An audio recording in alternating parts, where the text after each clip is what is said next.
जय हिंद। देखिए, आज हम इस प्रकरण में आपसे हम बात करेंगे कि आखिर अब तक भारत को किस प्रकार से स्टेप बाय स्टेप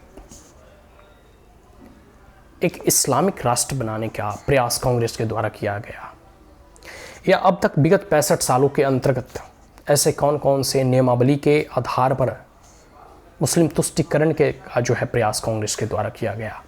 आप देखोगे तो पूरे के पूरे कांग्रेस की अगर इतिहास उठाकर देख लो तो किस प्रकार, चाहे लखनऊ पैक्ट से या फिर खिलाफत आंदोलन के समय से ही कांग्रेस मुसलमानों के जो है तलवे चाटने पर जो है मजबूर होती रही और हमेशा जो कह सकते हो कि झुकती गई।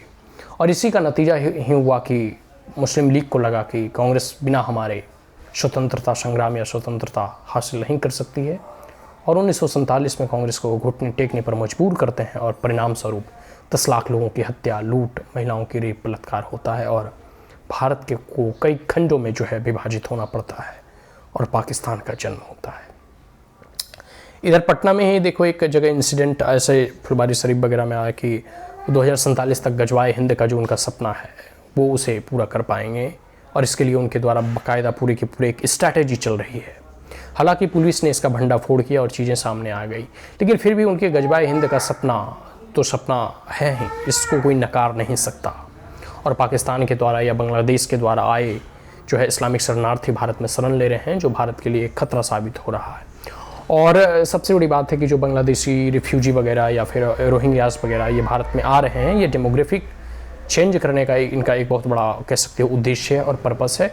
और धीरे धीरे जहाँ भी बहुसंख्यक हो रहे हैं वहाँ हिंदुओं को या अन्य other community apart from the Muslim वो वहाँ से भगाने, वहाँ कह सकते हैं उनके प्रारंभ कर देते हैं। तो इस प्रकार से जैसे जैसे डेमोग्राफी बदल रही है वैसे वैसे पॉपुलेशन जैसे जैसे एक्सप्लोजन हो रहा है, यह भावी भारत के लिए और भारत की अस्मिता, एकता और अखंडता के लिए खतरा उत्पन्न जो है करेगा।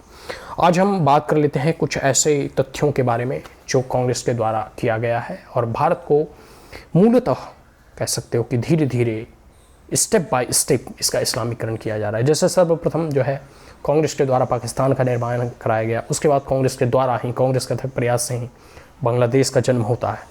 फिर धारा 370 वगैरह भी कांग्रेस की ही उपज है, ठीक है। फिर देखो अल्पसंख्यक बिल लाए जाते हैं, ये सब कांग्रेस के ही उपज है। मुस्लिम पर्सनल लॉ वगैरह बनाए जाते हैं। अब भाई जब आप एक पूरे के पूरे देश को एज ए सेकुलर नेशन के तौर पे बिलीव करते हो, आप जो है धर्म को राजनीति से अलग रखते हो, तो फिर किसी कम्युनिटी को आप स्पेशल स्टेटस क्यों दे रहे हो? और यही स्पेशल स्टेटस उनके मन में अलगाव की भावना उत्पन्न करता है, जो जाकर कल पाकिस्तान का रूप धारण करता है। यही जो है सेपरेट इलेक्ट्रेट और कह सकते हो कि कह सकते हो 1905 का जो बंगाल विभाजन था वही पाकिस्तान का कह सकते हो बीज वहीं बोया गया था।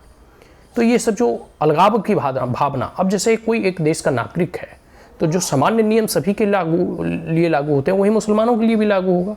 तो फिर जब आप उसे शरिया के अकॉर्डिंग जो है चलने के लिए जो है आज़ादी दे देते हैं, आप उसे जो है मुस्लिम पर्सनल लॉ बोर्ड की स्थापना करने दे देते हैं या फिर अपने नियम कानून बनाने की छूट दे देते हैं, तो फिर तो वो इस्लामिक लॉ में ही जी रहे हैं ना।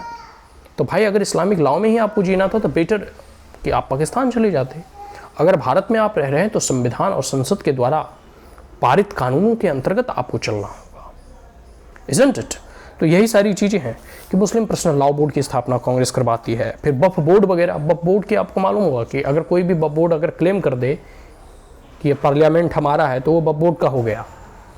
मतलब कोई भी प्रॉपर्टी या लैंड को अगर क्लेम कर दे तो आप जो है सुप्रीम कोर्ट या हाई कोर्ट भी नहीं जा सकते, आपको वक्फ बोर्ड के पास ही जाना होगा कि नहीं वहीं ही अपील करना होगा। मतलब उसको न्याय का भी अधिकार दे दिए। अभी अब वक्फ बोर्ड के ऊपर है कि फैसला आपके पक्ष में सुना या विपक्ष में। तो रेलवे के बाद और सरकार के बाद सबसे अधिक संपत्ति अगर किसी के पास है तो वो वक्फ बोर्ड के पास है। फैसला ऐसा इस्लामिक लॉ जो है कांग्रेस के द्वारा लाया गया मुस्लिम तुष्टिकरण के लिए, और भारत को धीरे धीरे ग्रेजुअली एक इस्लामिक राष्ट्र बनाने का जो है कांग्रेस के द्वारा प्रयास किए जा रहे हैं। इसके बाद आप देख लो प्लेसेस ऑफ वर्शिप एक्ट लाए गए कि मान लो आप सपोज डैट कि 5 साल पहले 10 साल पहले जब आपके दादा दादी के समय आप मान लो किसी कारणवश आप कमज़ोर थे, आपके घर पर आकर जो है कुछ जो है गुंडे जो है कब्जा कर लेते हैं, और आज आप जो है इतने सामर्थ्य में हैं कि आप उस गुंडे को हटा सकते हैं, तो क्या आज आप जो है अपने अधिकार के लिए और अपनी ज़मीन को उस गुंडे से मुक्त नहीं करवाओगे?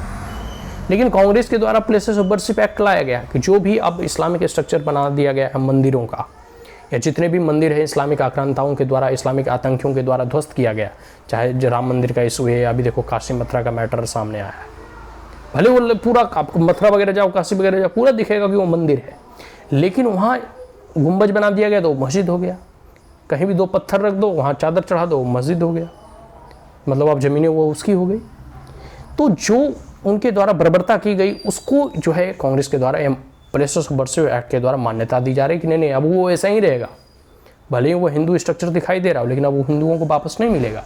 लेकिन होना यह चाहिए था कि आज़ादी के उपरांत जो भी हिंदू मंदिरों को, और 1000 सालों की गुलामी के उपरांत जब हम भारत स्वतंत्र हुआ था, तो आप ऑलरेडी तो पाकिस्तान दे चुके हो, तो जो हिंदुस्तान में हिंदू मंदिर ऑलरेडी अवेलेबल हैं और वो स्पष्ट इंगित होता है, तो उसे साइंटिफिक सर्वे कराकर हिंदुओं को वापस सौंप देना चाहिए था।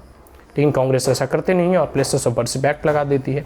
तो ये सब सारे देखो, पाकिस्तान और कह सकते हैं कि मुस्लिम लोग कितने तेज निकले, पाकिस्तान भी ले लिया और भारत में भी ज़मीन कब्जे किए हुए हैं। तो ये सब सारी चीज़ें जो है समझने और सोचने की है, इस पर जो है विचार करने की आवश्यकता है।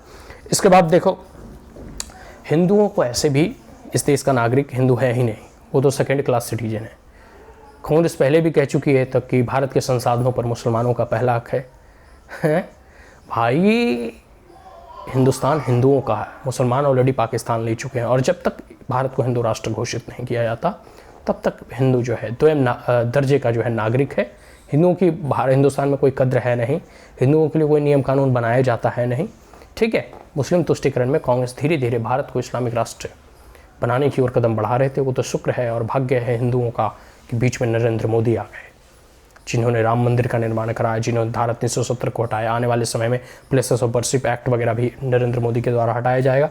आने वाले समय में जो है वक्फ बोर्ड को भी जो है निरस्त किया जाएगा, और सुप्रीम कोर्ट इस दिशा में कार्य भी कर रही है। आने वाले समय में जो है जितने भी रोहिंग्या और इलीगल बांग्लादेशी माइग्रेंट हैं उसे भारत से जो है दूर जो है भगाया जाएगा। NRC वगैरह लाया जाएगा, CA वगैरह आया गया, यूनिफॉर्म सिविल कोड वगैरह लाया जाएगा, पॉपुलेशन कंट्रोल बिल लाए जाएंगे, और बहुत सारे प्रयास प्रधानमंत्री नरेंद्र मोदी के द्वारा किए जा रहे हैं। और आने वाले समय में और भी प्रयास किए जाएंगे ताकि भारत को हिंदू राष्ट्र बनाया जा सके और इस्लामिक आक्रांताओं से भारत को पुनः मुक्त किया जा सके, भारत को पुनः आज़ादी दिलाया जा सके। जय हिंद।